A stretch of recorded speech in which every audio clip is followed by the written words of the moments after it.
자, 6번 같은 경우는 이제 자결성 이론이라고 되어 있죠. 자결성 이론이라는 건 이제 용어 자체를 우리가 보면 자기 스스로 운동 수행이라든가 이런 걸 할 때 자기 스스로 결정하는 이론이다라고 얘기를 하시면 돼요. 어떻게 하면 자기가 스스로 결정을 할까? 이런 자결성 이론에서 자기가 뭔가 운동을 하고자 했을 경우에 무엇 때문에 결정을 내리는가 이런 거를 설명하는 이론이다라고 생각하시면 되는 겁니다.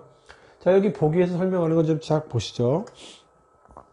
외적인 보상을 받으려는 욕구가 있답니다. 외적인 보상이라는 거는 뭐 시합에 나가서 뭐 메달을 획득하든지 내지는 이제 지도자들의 칭찬을 받고자 한다든지 내지는 뭐 상금을 받고자 한다든지 여러 가지 어떤 보상이 있겠죠. 요거를 받으려는 욕구가 활동의 원동력이라고 합니다. 자, 그러면 결국에는 외적인 동기로 인해서 우리가 활동이 일어난다라고 볼 수가 있겠죠. 그럼 여기서 외적인 걸로 해당하는 걸 찾으면 되는 겁니다. 외적인 보상을 얻기 위해서 스포츠 활동에 참여하는 건 뭐 때문에 그런다? 즉, 규제라는 거는 말 그대로 이제 컨트롤이죠. 컨트롤을 누가 하느냐? 자, 컨트롤을 외적에서 하고 있다. 내적에서 하고 있다. 이거는 뭐죠? 컨트롤이 없다라는 거죠. 자, 그래서 지금 여기에서 해당하는 거는 외적인 규제가 되겠죠. 이거는 지난번에 2015년도 문제에도 이제 동기유발과 관련된 문제가 상당히 밀접한 연관성이 있죠.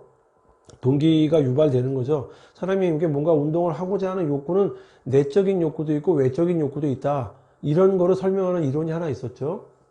바로 여기도 마찬가지죠. 자, 스스로 결정을 내리는데 어떻게 결정을 내리냐 했더니 여기 가만히 봤더니 외적인 것 때문에 컨트롤이 이루어지고 있더라 라는 설명은 바로 어떤 유형? 외적 규제가 되겠습니다. 그렇게 어려운 건 아니죠. 내용에 따라서 금방 찾을 수 있는 거였습니다. 다음 7번으로 가겠습니다. 자, 7번 같은 경우는 이제 연습 시간이 휴식 시간보다 상대적으로 긴 연습 방법에 대해서 연습을 우리가 어떤 연습을 하는 것 같아요. 어떤 운동 연습을 하는데 연습 시간이 있고 휴식 시간이 있죠. 자, 공부도 우리가 45분 내지 50분 동안 공부를 하고 10분간 쉬고 초등학교 때는 뭐 40분 공부하고 10분 쉬고 이런 게 있죠. 운동도 마찬가지죠. 일정한 시간 운동을 하고 난 다음에 휴식을 하고 또 운동을 하고 휴식하고 이런 경우 있죠. 자, 그러면 이제 연습 시간이 휴식 시간보다 길다. 이거는 뭐 우리가 상상할 수 있겠죠. 누구나 다 연습 시간이 길겠죠. 자, 그럼 뭐죠? 연습 시간에 뭔가 우리가 해야 될 과제를 집중적으로 해야겠죠. 그래서 이거를 집중 연습이다라고 얘기를 하는 거예요.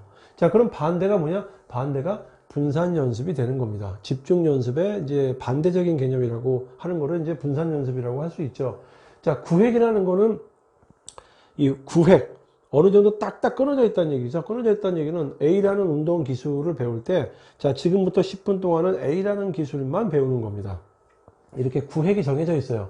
여기서부터 여기까지는 딱 A라는 기술만 하는 거야. 지금부터 10분까지는. 그 다음에 또 10분 동안은 B라는 기술을 하는 거죠. 이렇게 구획이 정해져 있는 걸 구획 연습이다라고 하고, 무선이라는 거는 그거랑 다른 거죠. A, B, C라는 기술이 있을 때, 자, 지금은 A가 아니라 지금은 B를 하자. 자, 지금 지난 다음에는 이제 우리가 그 다음에는 뭐가 할지 몰라. 왜? 무선이기 때문에. 자, 그래서 요 두 개념이 조금 상대적인 개념을 가지고 있다. 이렇게 생각하시면 이해하시기가 좀 편할 것 같아요. 연습 시간이 길어요. 집중적으로 해야 되기 때문에. 그래서 이거는 집중 연습이다라고 말씀드릴 수가 있겠습니다. 다음 문제로 가겠습니다. 자, 번스타인의 운동학습 단계를 바르게 연결한 것은, 자, 요거 같은 경우에는 운동을 통해서 학습이 되는 거죠.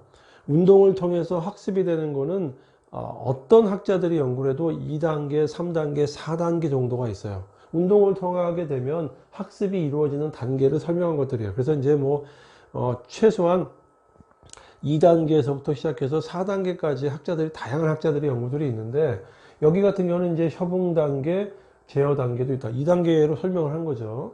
인지 단계, 연합 단계, 자동화 단계다. 이건 3단계로 설명을 한 거죠. 뭐 예를 들어 어떤 탁구에서 스트로크를 배우기 전에 먼저 인지를 하죠. 공이 이렇게 왔을 때는 이렇게 바운드가 됐기 때문에 이렇게 올려 쳐줘야 되는구나. 그래서 이제 연합이 된다는 건 협응이 된다는 건 마찬가지예요. 그 말이거든요. 다리나 허리나 팔꿈치는 어떻게 해야 되는지 이 동작 간의 협응, 연합이 일어나고, 그 다음에 이제 자동적으로 눈을 감고도 칠 수 있는 단계가 되는구나. 이런 걸 이제 3단계로 설명하기도 하고, 움직임 개념을 습득하는 단계가 있고, 습득이 되고 난 다음에는 고정화 및 다양화 단계가 이루어지고 있더라. 이건 이제 용어의 어떤 차이뿐이지 2단계, 3단계, 2단계, 또 3단계죠. 자유도가 고정되는 단계에 있다가 자유도가 풀림 단계로 왔다가 그 다음에 반작용의 활용 단계가 오더라. 이것도 용어에 대한 설명이지. 사실은 이거랑 비슷한 얘기나 마찬가지예요. 사실은 이 얘기나 어떤 설명의 차이, 용어의 차이지 거의 단계별로 설명을 하고 있다. 그런데 번스타인이라는 사람은 어떻게 설명을 했느냐 했더니 번스타인은 바로 이렇게 4번과 같이 자유도라는 개념을 통해 가지고 운동학습의 단계를 설명을 하고 있다라고 해서 4번이 답이 되는 겁니다.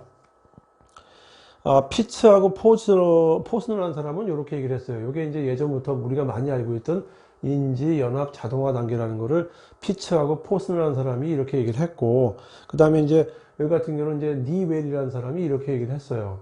3번 같은 경우에는 젠틀이라는 사람이 이렇게 개념을 습득하고 그 다음에 고정화 및 다양화 단계도 이렇게 또 이야기를 했습니다. 그러니까 사람마다 어떤 단계에 대한 설명은 조금씩 다를 수 있다. 근데 이제 번스타인이라는 사람은 이렇게 자유도라는 개념을 가지고 운동학습 단계를 설명을 했다. 이렇게 알고 계시면 됩니다. 이전에는 이번에 해당되는 여기가 시험 문제가 많이 나왔었어요. 인지, 연합, 자동화 단계가. 여기서는 이제 8번은 그래서 답은 4번이 답이 되겠습니다. 9번으로 가겠습니다. 자, 9번 같은 경우는 이제 여기에 들어가 용어가 뭐냐라는 얘기는 결국 이 용어에 대해서 개념을 설명한 거예요. 이런 거 같은 경우도 개념을 명확하게 이해할 필요가 있어서 좋은 문제입니다. 자, 감각을 활용한답니다. 자, 모든 감각이라는 거는 뭐 시각적인 것도 있고 그 다음에 뭐 후각이나 청각 다 있겠죠. 자, 이런 거를 활용을 해서 과거의 성공 경험을 회상한답니다. 자, 내가 과거에 잘 됐던 동작을 회상을 하거나 미래의 성공적인 운동 수행을 마음속으로 상상한다. 마음속으로 상상한다. 마음심, 상상. 심상자죠. 뭔가 이렇게 코끼리상 같은 그림이 그려지는 거죠. 이거를 심상이다라고 하죠. 이래서 자신감을 향상시키고 집중력을 높이는 것을 심상이다라고 얘기를 하죠. 그래서 이거를 심상훈련이라고 얘기를 합니다. 자신감을 높여주는 훈련 중에 하나가 심상훈련도 있습니다.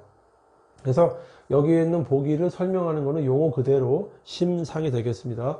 마음속으로, 마음심자죠. 마음속으로 상상을 하는 거죠. 그래서 뭔가 운동 수행을 향상시키고 자존심 같은 경우도 향상시켜서 집중력을 향상시키겠다라고 하는 목적을 가진 게 바로 심상이 되겠습니다. 목표를 설정할 때는 지난번 2015년도에도 한번 목표 설정 문제가 나왔죠. 어떻게 하는 게 좋으냐 해서 뭐 구체적으로 한다, 측정 가능해야 된다, 그다음에 과도하게 목표 설정을 하지는 않아야겠죠. 그런 것들이 한번 나왔죠. 인지적 재구성이라고 하는 거는 이제 어떤 본인이 생각한 거를 부정적으로 생각했던 어떤 거를 좀 긍정적으로 바꾸는 거죠. 인지적으로 생각을 바꾸는 거죠. 생각을 바꿔서 다시 한번 새롭게 구성을 하게 돼서 불안을 좀 떨어뜨리면 어떨까 라든가 자기의 생각을 바꿈으로써 뭔가 운동 수행을 조금 더 잘할 수 있게끔 재구성하는 측면이 인지적 재구성이고, 체계적으로 둔감한다는 건 뭔가 1단계, 2단계, 3단계라든가 또 훈련의 어떤 방법을 체계적으로 해서 감각을 좀 떨어뜨린다는 얘기는 나름대로 이제 불안감을 조금 해소시키고자 하는 그런 어떤 방법 중에 하나가 되겠습니다. 자, 이것도 이제 부정적인 자극과 긍정적인 자극들이 있는데 이런 것들을 체계적으로 이렇게 자극을 이렇게 둔감화시키는 하나의 전략적인 기법 중에 하나가 되겠습니다. 이것도. 자, 그래서 지금 현재 여기에서 설명하는 거는 이제 말 그대로 마음속으로 상상을 해서 자신감도 집중력도 키워주고 어떤 미래 성공적인 운동 수행 이런 것들을 회상을 하는 거죠. 이런 것들을 심상이다라고 합니다. 중요합니다. 심상. 예전에는 이거 갖다가 뭐 이미지 트레이닝이라는 표현을 써서 운동선수들에게 다양한 각도로 활용했던 그런 방법 중에 하나였었습니다. 이게 9번의 답은 1번이 답이 되겠습니다. 10번 가죠. 자, 보기의 가로 안에 들어가 용어가 뭐냐, 이것도 마찬가지로 똑같이 개념에 대해서 명확하게 알고 있느냐 이걸 설명을 하는 겁니다. 운동기술의 요소와 처리 과정이 유사하답니다. 유사하다는 거는 어떤 운동기술의 요소가 있고 그 다음에 그거를 처리하는 과정이 유사하다는 거는 이쪽에 있는 거랑 이쪽에 있는 거랑 뭔가 유사하다는 거예요. 유사. 과거의 학습이 있죠. 아, 여기 과거의 학습이 있네요. 과거에 뭔가를 했어요.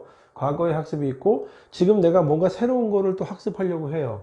이 두 새로운 학습에 도움이 된다는 거는, 자, 지금 내가 과거에 뭔가 학습을 했어요. 근데 지금 내가 새로운 거를 뭔가 학습을 하려고 했는데 이게 과거에 학습했던 게 나에게 플러스적인 요인이 되죠. 이런 거를 새로운 학습에 도움이 된다. 도움이 된다라는 거는 플러스가 된다는 거죠. 마이너스가 된다는 게 아니죠. 플러스가 된다는 거는 정적이다라는 거예요. 정적. 반대로 오히려 마이너스가 되는 경우도 있어요. 이런 거를 부적이라고 얘기해요. 그래서 이거는 새로운 학습에 도움이 된다라고 했기 때문에 이걸 정적이다라고 얘기를 하는 거고, 자, 과거에 있는 학습이 있어요. 내가 예전에 뭔가를 학습을 했어요. 뭔가 학습을 했는데 지금 배우려고 했던 게 과거의 학습 때문에 플러스적인 요인이 되면서 과거에 학습했던 내용들이 이렇게 굴러와 가지고 여기로 딱 정착이 돼요. 이거를 전이라고 그래요. 이걸 구를 전자에 옮길 있자라고 해서 뭔가 굴러와서 여기를 온 거예요. 플러스적으로. 그래서 이거를 정적 전이라고 하죠. 반대도 있을 수가 있겠죠. 오히려 과거의 학습이 지금 학습에 방해되는 요인이 있을 수도 있어요. 그런 거를 부적이다라고 얘기를 합니다.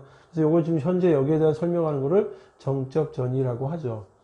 부호화한다는 거는 어떤 개념을 알기 위해서 이거를 이제 파지를 잘 하기 위해서 이거를 부호화 시키는 경우 얘기를 하는 거고, 파지라는 거는 이렇게 뭔가 잡아서 쥐는 거예요. 그러니까 어떤 개념이라든가 학습이라든가 할 때 내 것으로 만들기 위해서 하는 용어 중에 하나인 거죠. 파지라는 거는.